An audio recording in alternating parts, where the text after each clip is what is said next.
BJP ಮುಖಂಡ ರಮೇಶ್ ಕತ್ತಿಯ ವಿರುದ್ಧ ಎಫ್ಐಆರ್ ದಾಖಲಾಗಿದೆ. ಬಿಜೆಪಿಯ ಮುಖಂಡ ರಮೇಶ್ ಕತ್ತಿ ಅವರ ವಿರುದ್ಧ ಎಫ್ಐಆರ್ ದಾಖಲಾಗಿದೆ. ಯಾವ ಕಾರಣಕ್ಕೆ ಎಫ್ಐಆರ್ ದಾಖಲಾಗಿದೆ ಅಂತ ನೋಡ್ತಾ ಹೋದ್ರೆ ವಾಲ್ಮೀಕಿ ಸಮಾಜದ ಬಗ್ಗೆ ನಿಂದನೆ ಕೇಸ್ನಲ್ಲೀಗ ಸಂಕಷ್ಟ ಶುರುವಾಗಿದೆ. ಡಿಸಿಸಿ ಬ್ಯಾಂಕ್ ಚುನಾವಣೆಯ ವೇಳೆ ಅಶ್ಲೀಲ ಪದ ಬಳಕೆಯನ್ನ ಮಾಡಿದ್ರು. ಬೆಳಗಾವಿ ಕ್ಯಾಂಪ್ ಪೊಲೀಸ್ ಠಾಣೆಯಲ್ಲಿ ಎಫ್ಐಆರ್ ಕೂಡ ದಾಖಲಾಗಿದೆ.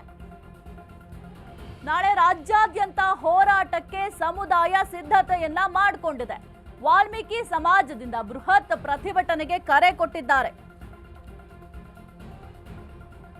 ಬಿಜೆಪಿ ಮುಖಂಡ ರಮೇಶ್ ಕತ್ತಿಯ ವಿರುದ್ಧ ಸದ್ಯಕ್ಕೆ ಎಫ್ಐಆರ್ ಕೂಡ ದಾಖಲಾಗಿದೆ. ವಾಲ್ಮೀಕಿ ಸಮಾಜದ ಬಗ್ಗೆ ನಿಂದನೆ ಮಾಡಿದ್ರು ಎಂಬ ಕೇಸ್ನಲ್ಲಿ ಈಗ ಸಂಕಷ್ಟ ಎದುರಾಗಿದೆ. ಡಿಸಿಸಿ ಬ್ಯಾಂಕ್ ಚುನಾವಣೆಯ ವೇಳೆ ಅಶ್ಲೀಲ ಪದ ಬಳಕೆ ಮಾಡಿದ್ರು ಎಂಬ ಆರೋಪ ಕೂಡ ಕೇಳಿಬಂದಿತ್ತು. ಇದರ ಬೆನ್ನಲ್ಲೇ ಸದ್ಯಕ್ಕೆ ಎಫ್ಐಆರ್ ಕೂಡ ದಾಖಲಾಗಿದೆ. ಇನ್ನು ನಾಳೆ ರಾಜ್ಯಾದ್ಯಂತ ಹೋರಾಟಕ್ಕೆ ಸಮುದಾಯ ಕೂಡ ಸಕಲ ರೀತಿಯಲ್ಲಿ ಸಿದ್ಧತೆಯನ್ನ ಮಾಡಿಕೊಳ್ತಿದ್ದಾರೆ. ವಾಲ್ಮೀಕಿ ಸಮಾಜದಿಂದ ಬೃಹತ್ ಪ್ರತಿಭಟನೆಗೆ ಈಗ ಆಲ್ರೆಡಿ ಕರೆಯನ್ನ ನೀಡಲಾಗಿದೆ. ಇನ್ನು ಡಿಸಿಸಿ ಬ್ಯಾಂಕ್ ಚುನಾವಣೆಯ ಸಂದರ್ಭದಲ್ಲಿ ರಮೇಶ್ ಕತ್ತಿ ಹಾಗೂ ಸತೀಶ್ ಜಾರಕಿಹೊಳಿ ಬಣಗಳ ನಡುವೆ ಸಾಕಷ್ಟು ವಾಗ್ಯುದ್ಧವೇ ನಡೆದಿತ್ತು. ಅದರ ಜೊತೆಗೆ ಒಂದು ಪಾರ್ಟಿ ಮಾಡುವಂತಹ ಸಂದರ್ಭದಲ್ಲೂ ಕೂಡ ಬಹಳ ಒಂದು ದೊಡ್ಡ ಮಟ್ಟದಲ್ಲಿ ಗಲಾಟೆ ಕೂಡ ಆಗಿತ್ತು. ಆ ಒಂದು ಸಂದರ್ಭದಲ್ಲಿ ರಮೇಶ್ ಕತ್ತಿ ಅವರು ಜಾತಿ ನಿಂದನೆಯನ್ನ ಮಾಡಿದ್ದಾರೆ. ಅದು ಕೂಡ ವಾಲ್ಮೀಕಿ ಸಮಾಜಕ್ಕೆ ಸಂಬಂಧಪಟ್ಟಂತೆ ನಿಂದನೆಯನ್ನ ಮಾಡಿದ್ದಾರೆ ಎಂಬ ಆರೋಪ ಕೂಡ ಕೇಳಿಬಂದಿತ್ತು. ಇದೀಗ ಅವರ ವಿರುದ್ಧ ಎಫ್ಐಆರ್ ಕೂಡ ದಾಖಲಾಗಿದೆ. ನನ್ನ ಗೆಲುವು ಸಹಿಸಿಕೊಳ್ಳದ ವಿರೋಧಿಗಳಿಂದ ಇದು ಷಡ್ಯಂತ್ರ ಅಂತ ಹೇಳಿದ್ದಾರೆ. ಬೆಳಗಾವಿಯಲ್ಲಿ ಬಿಜೆಪಿ ಮುಖಂಡ ರಮೇಶ್ ಕತ್ತಿ ಈ ಒಂದು ಹೇಳಿಕೆಯನ್ನ ಕೊಟ್ಟಿದ್ದಾರೆ. ನನ್ನ ಹೇಳಿಕೆಯನ್ನ ತಿರುಚಲಾಗಿದೆ ಅಂತ ರಮೇಶ್ ಕತ್ತಿ ಅವರು ಹೇಳಿದ್ದಾರೆ. ಡಿಜೆ ಹಾಕಲು ಅಭಿಮಾನಿಗಳು ನನ್ನನ್ನ ಒತ್ತಾಯಿಸಿದ್ರು. ಡಿಜೆ ಹಾಕೋದು ಬ್ಯಾಡ್ರೋ ಅಂತ ನಾನು ಹೇಳಿದ್ದೇನೆ. ನನ್ನಿಂದ ಯಾರಿಗಾದ್ರೂ ನೋವಾಗಿದ್ರೆ ವಿಷಾದವನ್ನ ವ್ಯಕ್ತಪಡಿಸ್ತೇನೆ. ನನ್ನ ಗೆಲುವು ಸಹಿಸಿಕೊಳ್ಳದ ವಿರೋಧಿಗಳಿಂದ ಈ ಒಂದು ಷಡ್ಯಂತ್ರವನ್ನ ಮಾಡಲಾಗಿದೆ. ಬೆಳಗಾವಿಯಲ್ಲಿ ಬಿಜೆಪಿ ಮುಖಂಡ ರಮೇಶ್ ಕತ್ತಿ ಈ ಒಂದು ಹೇಳಿಕೆಯನ್ನ ಕೊಟ್ಟಿದ್ದಾರೆ. ನನ್ನ ಹೇಳಿಕೆಯನ್ನ ತಿರುಚಲಾಗಿದೆ ಅಂತ ರಮೇಶ್ ಕತ್ತಿ ಅವರು ಒಂದು ಹೇಳಿಕೆಯನ್ನ ಕೊಟ್ಟಿದ್ದಾರೆ. ನಾನು ಡಿಜೆ ಹಚ್ಚಲು ಅಭಿಮಾನಿಗಳು ನನ್ನ ಒತ್ತಾಯ ಮಾಡಿದ್ರು. ಡಿಜೆ ಹಾಕ್ತೀವಿ ಅಂತ ನನ್ನನ್ನು ಬಲವಂತ ಮಾಡಿದ್ರು. ಆ ಒಂದು ಸಂದರ್ಭದಲ್ಲಿ ಡಿಜೆ ಹಚ್ಚೋದು ಬ್ಯಾಡ್ರೋ ಅಂತ ನಾನು ಹೇಳಿದ್ದೇನೆ. ಆ ಒಂದು ಹೇಳಿಕೆಯನ್ನ ಈ ರೀತಿಯಾಗಿ ತಿರುಚಿದ್ದಾರೆ ಅಂತ ಸದ್ಯಕ್ಕೆ ವಿರೋಧಿಗಳ ವಿರುದ್ಧವಾಗಿ ಆರೋಪವನ್ನ ಮಾಡ್ತಾ ಇದ್ದಾರೆ. ನನ್ನಿಂದ ಯಾರಿಗಾದ್ರೂ ನೋವಾಗಿದ್ರೆ ವಿಷಾದವನ್ನ ವ್ಯಕ್ತಪಡಿಸ್ತೇನೆ ಅಂತ ಮಾಜಿ ಸಂಸದ ರಮೇಶ್ ಕತ್ತಿ ಅವರು ವಿಡಿಯೋ ಹೇಳಿಕೆಯನ್ನ ಬಿಡುಗಡೆ ಮಾಡಿದ್ದಾರೆ. ಹಾಗಾದ್ರೆ ಏನಿದೆ ಆ ಒಂದು ವಿಡಿಯೋ ಹೇಳಿಕೆಯಲ್ಲಿ ನೋಡೋಣ. ವಾಲ್ಮೀಕಿ ಸಮಾಜದ ಬಗ್ಗೆ ಕೆಲವೊಂದು ಅಶ್ಲೀಲ ಪದಗಳನ್ನ ಬಳಸಿದಿರಿ ಮಾತನಾಡಿದಂಥ ವಿಷಯ ನನ್ನ ಗಮನಕ್ಕೆ ಬರ್ತಾ ಇದೆ. ಆ ನಿಟ್ಟಿನಲ್ಲಿ ಈ ಸಂದರ್ಭದಲ್ಲಿ ಆ ಒಂದು ವಿಡಿಯೋನ ರಾಜಕೀಯ ದುರುದ್ದೇಶದಿಂದ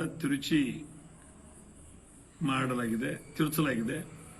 ಈ ಸಂದರ್ಭದಲ್ಲಿ ನಾನು ಆ ಮಾತಿನ ಹಿಂದೆ ಮಾತನಾಡಬೇಕಾದಂಥ ಸಂದರ್ಭದಲ್ಲಿ ನಮಗೆ ಡಾಲ್ಬಿ ಹಚ್ಚಲಿಕ್ಕೆ ಪರ್ಮಿಷನ್ ಕೊಡ್ರಿ ಅನ್ನೋಂಥ ಪದೇ ನನ್ನ ಜನರು ನಾನು ಕೇಳ್ಕೊತಾ ಇದ್ರು. ಆ ಸಂದರ್ಭದಲ್ಲಿ ಬ್ಯಾಡ್ರೋ ಅನ್ನೋ ಮಾತನ್ನು ಮಾಡೋದ್ರ ಮುಖಾಂತರ ನಾನು ಮುಂದಿನ ಪದವನ್ನು ಬಳಕೆ ಮಾಡಿದ್ದೇನೆ.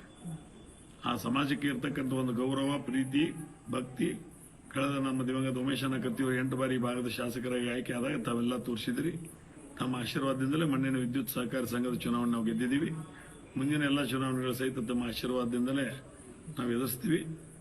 ಈ ಒಂದು ಸಂದರ್ಭದಲ್ಲಿ ಇವತ್ತು ಆ ಒಂದು ಆಡಿಯೋ ಮುಖಾಂತರ ರಾಜಕೀಯ ಶೇಡನ್ನು ತೆಗೆದುಕೊಳ್ಳುವಂಥ ಜನ ಇವತ್ತು ಹುಕ್ಕೇರಿ ವಿದ್ಯುತ್ ಸಹಕಾರಿ ಸಂಘದ ಸೋಲನ್ನು ಅನುಭವಿಸಿದ ಸಂದರ್ಭದಲ್ಲಿ ಅದನ್ನು ಅರಗಿಸಿಕೊಳ್ಳೋದಾಗದೆ, ಜೊತೆಗೆ ಇವತ್ತು ಡಿಸಿಸಿ ಬ್ಯಾಂಕಿನಲ್ಲಿ ನನ್ನನ್ನು ರಮೇಶ್ ಕತ್ತಿಯನ್ನು ಸೋಲಿಸೇ ತೀರ್ಬೇಕನ್ನುವಂಥ ಹಠ ತೊಟ್ಟಿರ್ತಕ್ಕಂಥವ್ರು ಇವತ್ತು ನನ್ನ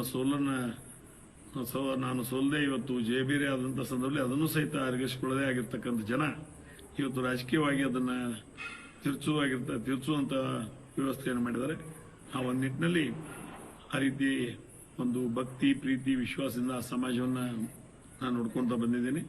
ಸಮಾಜದ ಆಶೀರ್ವಾದ ದಿವಂಗತ ಉಮೇಶನ ಕತ್ತಿಯವರ ಮೇಲಿದೆ. ಅವರೆಲ್ಲ ಆಶೀರ್ವಾದದಿಂದಲೇ 8 ಬಾರಿ ಶಾಸಕರಾಗಿ, ಮಂತ್ರಿಗಳಾಗಿ ತಮ್ಮೆಲ್ಲ ಸೇವೆಯನ್ನು ಮಾಡಿದ್ದಾರೆ. ನಾನು ಸಹಿತ ಒಮ್ಮೆ ಲೋಕಸಭಾ ಸದಸ್ಯನಾಗಿ ತಮ್ಮೆಲ್ಲ ಸೇವೆ ಮಾಡಿದ್ದೇನೆ.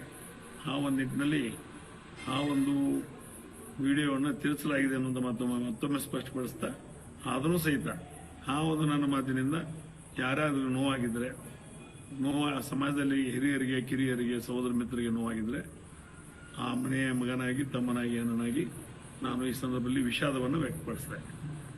ವಾಲ್ಮೀಕಿ ಸಮಾಜ ಈ ಕುರಿತು ಹೆಚ್ಚಿನ ಮಾಹಿತಿ ನೀಡ್ತಾರೆ ನಮ್ಮ ಪ್ರತಿನಿಧಿ ಪ್ರಶಾಂತ್. ವಾಲ್ಮೀಕಿ ಸಮುದಾಯದ ಕುರಿತು ಸದ್ಯಕ್ಕೆ ರಮೇಶ್ ಕತ್ತಿ ಅವರು ನಿಂದನೆ ಮಾಡಿದ್ದಾರೆ ಎಂಬ ಆರೋಪ ಕೂಡ ಕೇಳಿ ಬರ್ತಾ ಇದೆ. ಸದ್ಯಕ್ಕೆ ಅವರ ವಿರುದ್ಧ FIR ಕೂಡ ದಾಖಲಾಗಿದೆ. ಇನ್ನು DCC ಬ್ಯಾಂಕ್ ಚುನಾವಣೆಯ ಸಂದರ್ಭದಲ್ಲಿ ನಿಜಕ್ಕೂ ಆಗಿದ್ದೇನು ಅಂತ ಹಾಗಾದ್ರೆ? ಖಂಡಿತ ಸಹಿತ ಏನಂತಂದ್ರೆ ನಿನ್ನೆಷ್ಟೇ ಬೆಳಗಾವಿಯ DCC ಬ್ಯಾಂಕ್ ಚುನಾವಣೆಯ ಪ್ರಕ್ರಿಯೆಯೂ ಸಹ ಮುಗಿದಿರುವಂತದ್ದು, ಮತದಾನ ಎಣಿಕೆಯೂ ಸಹ ಮುಗಿದಿರುವಂತದ್ದು. ಈ ಒಂದು ಸಂದರ್ಭದಲ್ಲಿ ಜಾರಕಿಹೊಳಿ ಸಹೋದರನ ಟೀಕಿಸುವ ಬರದಲ್ಲಿ ರಮೇಶ್ ಕತ್ತಿ ಅವರು ವಾಲ್ಮೀಕಿ ಸಮುದಾಯವನ್ನ ಅವಹೇಳನಕಾರಾಗಿ ಮಾತನಾಡಿದ್ದಾರೆ, ಜಾತಿ ನಿಂದನೆ ಮಾಡಿದ್ದಾರೆ ಎಂದು ಬೆಳಗಾವಿಯ ನಗರದ ಕ್ಯಾಂಪ್ ಪೊಲೀಸ್ ಠಾಣೆಯಲ್ಲಿ FIR ಸಹ ದಾಖಲಾಗಿರುವಂತದ್ದು. ರಮೇಶ್ ಕತ್ತಿ ಅವರು ಅಂತಂದ್ರೆ ಈ ಒಂದು ಘಟನೆಗೆ ಸಂಬಂಧಪಟ್ಟಂತೆ ವಿಡಿಯೋ ವೈರಲ್ ಬೆನ್ನಲ್ಲೇ ಹೇಳಿಕೆಯನ್ನ ಸಹ ಇಲ್ಲಿ ಬಿಡುಗಡೆ ಮಾಡಿರುವಂತದ್ದು. ಏನಂತಂದ್ರೆ, ನಾನು ಡಾಲ್ಬಿ ಹಚ್ಚಲು ಇಲ್ಲಿ ನನ್ನ ಬೆಂಬಲಿಗರು ಒತ್ತಾಯವನ್ನು ಮಾಡ್ತಾ ಇದ್ರು, ನಾನು ಬೇಡ್ರಿ ಅಂತ ಹೇಳಿದ್ದೇನೆ, ಅದನ್ನ ಹೇಳಿಕೆಯನ್ನ ಇಲ್ಲಿ ತಿರುಚಲಾಗಿದೆ ಎಂದು ವಿಡಿಯೋ ಹೇಳಿಕೆ ಮುಖಾಂತರ ಸ್ಪಷ್ಟನೆ ಸಹ ನೀಡಿರುವಂತದ್ದು. ಈಗಾಗಲೇ ಏನಂತಂದ್ರೆ ಬೆಳಗಾವಿ ಸೇರಿದಂತೆ ವಿವಿಧ ಕಡೆ ರಮೇಶ್ ಕತ್ತಿ ಅವರನ್ನ ಜಾತಿ ನಿಂದನೆ ಮಾಡಿ. ಓಕೆ, ಥ್ಯಾಂಕ್ ಯು ಪ್ರಶಾಂತ್ ನಿಮ್ಮೆಲ್ಲ ಮಾಹಿತಿಗಾಗಿ.